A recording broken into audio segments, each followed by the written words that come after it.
নমস্কাৰ মই আৰিফা আপোনালোকে চাই আছে আৰিফা চেনেল আৰিফা চেনেলৰ লগত যোগাযোগ কৰিব পাৰে তলত দিয়া এই স্ক্ৰিনৰ WhatsApp নাম্বাৰটিৰ লগত যিকোনো খবৰ নতুবা ভিডিঅ'ৰ অনুষ্ঠানৰ বাবে আপোনালোকে যোগাযোগ কৰিব পাৰে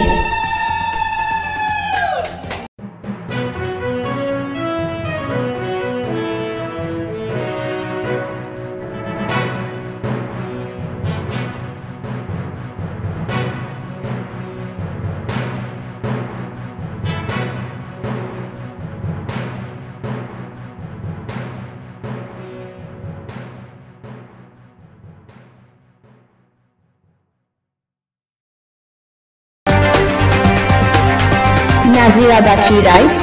আপোনালোকে নিশ্চয় চিনি পাইছে মই ক'ত উপস্থিত আছো বৰ্তমান হয় এইখন হৈছে নাজিৰা বালিকা বিদ্যালয় আৰু এইখন বিদ্যালয়তে আপুনি নতুবা আপোনাৰ সন্তানটিয়ে পঢ়ি আছে নতুবা পঢ়ি গৈছে আৰু আজি এইখন বিদ্যালয়তে এখন অনুষ্ঠান আছে আপোনালোকে নিশ্চয় ভাবিছে কিহৰনো অনুষ্ঠান আছে সকলো জানিবলৈ হলে ভিডিঅ'টি শেষলৈকে চাব লাগিব পোনপ্ৰথমে মই নিৰুপমা বাইদেউক ধন্যবাদ জ্ঞাপন কৰিব লাগিব মোক ইয়ালৈ নিমন্ত্ৰণ কৰাৰ বাবে আৰু লগতে ইমান সুন্দৰকৈ আদৰণি জনোৱাৰ বাবে ধন্যবাদ জ্ঞাপন কৰিছো কল্পনা বুঢ়াগোহাঁই বাইদেউ মঞ্জু ঘৰফলীয়া বৰা বাইদেউ আৰু দেৱজনী মহন্ত বাইদেউ সৈয়দা ৱাহিদা তাজ বাইদেউ লুইচ সন্দিকৈ বাইদেউ আৰু লগতে বহুতো বাইদেউ ছাৰ আছিল কৈ শেষ কৰিব নোৱাৰি সকলোকে মোৰ ফালৰ পৰা ধন্যবাদ জ্ঞাপন কৰিছো আহক তেন্তে আজিৰ ভিডিঅ'টি আৰম্ভ কৰো সমানিতি আপোনাৰ আমাৰ অতি শ্ৰদ্ধাৰ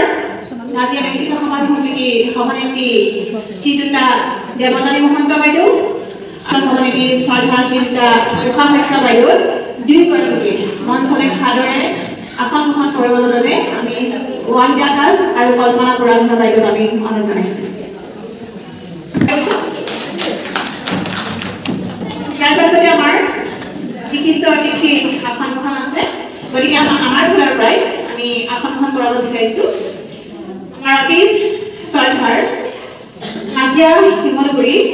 আমাৰ উন্নয়ন প্ৰাধিকৰণ ডক্টৰ ৰজনন বৰুৱাদেৱক আমি মঞ্চলৈ আগুৱাই নিবৰ কাৰণে আমি দুগৰাকী সম্পাদিকাকে অনুৰোধ জনাইছো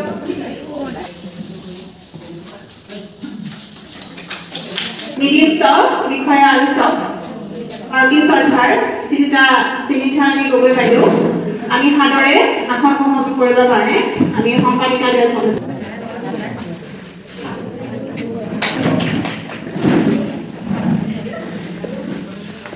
নমস্কাৰ আজি মই উপস্থিত আছো শিৱসাগৰ নাজিৰা গাৰ্লছ স্কুলত আৰু আজি যিহেতু সদৌ অসম লেখিকা সমাৰোহ সমিতি নাজিৰা শাখা নাজিৰা মহিলা কবি মঞ্চৰ দ্বিবাৰ্ষিক অধিৱেশনৰ আজি সুন্দৰ এটি অনুষ্ঠান ইয়াতে পতা হৈছিলে আৰু তাৰে দুআষাৰমান আমাৰ গাৰ্লছৰ বাইদেউ আছে কল্পনা বাইদেউ আৰু মঞ্জু বাইদেউ নমস্কাৰ বাইদেউ নমস্কাৰ আজি যেহেতু অনুষ্ঠানটিৰ বিষয়ে অকণমান আমাৰ ৰাইজক জনাব আজি আমাৰ লেখিকা সদৌ অসম লেখিকা সমাৰোহ সমিতি নাজিৰা শাখাৰ দ্বিবাৰ্ষিক অধিৱেশন আছিলে এই অধিৱেশনখন আমি মহিলা কবি মঞ্চৰ লগত যুটীয়াভাৱে আমি আজি পাতিলো আৰু পাতি ভালেই লাগিল যেহেতু দুবছৰ মূৰে মূৰে কমিটিখন সলনি হয় আৰু আমাৰ দুবছৰ হৈ গ'ল আৰু নতুন কমিটি আমি গঠন কৰিলো আৰু সেই কাৰণে আজি অধিৱেশন পাতি আমাৰ পুৰণা কমিটি আমি বিদায় মাগিছো আৰু আগন্তুক নতুন কমিটিয়ে কাৰ্যভাৰ ল'ব আৰু তেওঁলোকে চলাই নিব আৰু অনুষ্ঠান দুভাগী দুখন কমিটিয়ে দুখন নতুন কমিটি গঠন কৰা হ'ল আৰু আজি আমাৰ দুখনকৈ কিতাপ উন্মোচন হৈছে নাজিৰা লেখিকা সমাৰোহ সমিতিৰ দুলৰী মুখপাত্ৰ আৰু মহিলা কবি মঞ্চৰ দিখুপাৰৰ ৰাগিনী আৰু এই দুইখন কিতাপতে আমাৰ সম্পাদিকা স্মৃতিগ্ৰন্থৰ সম্পাদিকা মঞ্জু ঘৰফলে বহুতো কষ্ট কৰি উলিয়াইছে তেওঁ দেহে কেহে খাটি খুব কম দিনৰ ভিতৰতে এই দুইখন কিতাপে আমাৰ মাজলৈ উলিয়াই দিলে আমি আজি যথেষ্ট সুখী অনুভৱ কৰিছোঁ এতিয়া সেই কিতাপ দুখনৰ বিষয়ে মঞ্জু ভূঞাফুলীয়ে ক'ব হয় বাইদেউ আজি যিহেতু দুখন কিতাপ উন্মোচন কৰা হৈছে তাৰ বিষয়ে আপুনি দুআষাৰমান জনাওক ধন্যবাদ জনাইছোঁ যিহেতু সদৌ অসম লেখিকা সমাৰোহ সমিতিৰ অন্তৰ্গত নাজিৰা শাখা আৰু সদৌ অসম মহিলা কবি মঞ্চৰ অন্তৰ্গত আমাৰ নাজিৰা মহিলা কবি মঞ্চৰ যিহেতু দ্বিবাৰ্ষিক অধিৱেশন আমাৰ নাজিৰা উচ্চতৰ মাধ্যমিক বালিকা বিদ্যালয়ত আয়োজন কৰা হৈছে আৰু সেইমৰ্মে আমি শাখাৰ সম্পাদিকা আৰু সভানেত্ৰীৰ লগত আলোচনা কৰি আমি এখন কবিতা পুথি এখন মুখপত্ৰ দুলৰি আমি প্ৰকাশৰ কথা চিন্তা কৰিছিলোঁ তেওঁলোকে আমাক দায়িত্ব দিলে আৰু আমাৰ বিশেষকৈ দিখৌ পাৰৰ ৰাগিনী যিখন আমাৰ কবিতা পুথি আছিলে সেইখন আমাৰ শ্ৰদ্ধা ইলামোহন বাইদেৱে তেখেতৰ স্বামী সুৰেশ বুঢ়াগোহাঁই ডাঙৰীয়াৰ স্মৃতিত তেখেতে দিছে আৰু আনখন আছে দুলৰি এই দুলৰিখন হৈছে আমাৰ নিজৰ নাজিৰা লেখিকা সমাৰোহ সমিতি সকলো বিষয়ববীয়াৰ নিজৰ প্ৰচেষ্টাত আমাৰ সেইখন প্ৰস্তুত হৈ ওলাইছে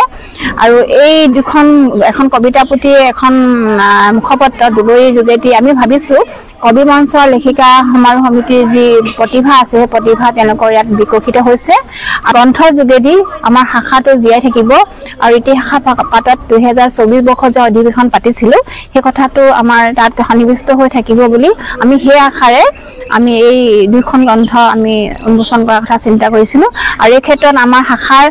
দুইটা শাখাৰ সভানেত্ৰী আৰু সম্পাদিকা মোৰ কাষতে আছে আমাৰ অতি শ্ৰদ্ধা কল্পনা বুঢ়াগোহাঁই বাইদেউ তেখেতৰ দিহা পৰামৰ্শৰ সহায় সহযোগিতা আমি দুখন গ্ৰন্থ আজি উন্মোচন কৰিলোঁ আৰু উন্মোচক মহোদয়লৈ ধন্যবাদ জনাইছোঁ আমি আশা ৰাখিছোঁ অনুষ্ঠানটো সুন্দৰ হৈছে আৰু ভৱিষ্যতো এনেধৰণৰ অনুষ্ঠানে আমাৰ দুইটা অনুষ্ঠান জীয়াই ৰাখিব বুলি আমি আশা ৰাখিছোঁ ধন্যবাদ হয় হয় আজি যেহেতু আপোনালোকে মোক নিমন্ত্ৰণ কৰাৰ কাৰণে অশেষ ধন্যবাদ জনাইছোঁ দুগৰাকীকে ভাল লাগিছে ধন্যবাদ থাকিল আপোনালোকক লগ পাই ধন্যবাদ আমাৰ ফালৰ পৰা তেন্তে মোৰ মৰমৰ আৰিফা চেনেলৰ দৰ্শকসকলক সুধিবলৈ বিচাৰো আজিৰ ভিডিঅ'টি চাই কেনেকুৱা পাইছে নিশ্চয় কমেণ্ট বক্সত লিখিবলৈ নাপাহৰিব আশা কৰোঁ আপুনি যদি নতুনকৈ আহিছে তেন্তে আমাৰ চেনেলৰ দৰ্শক হ'বলৈ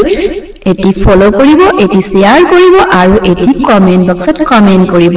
যদিহে ভাল পাইছে তেন্তে নিশ্চয় শ্বেয়াৰ কৰিব নহয় জানো আৰু আশা কৰোঁ আজিৰ ভিডিঅ'ৰ পৰা বিদায় লওঁ নেক্সট ভিডিঅ'ত আকৌ লগ পাম আপোনালোকক ধন্যবাদ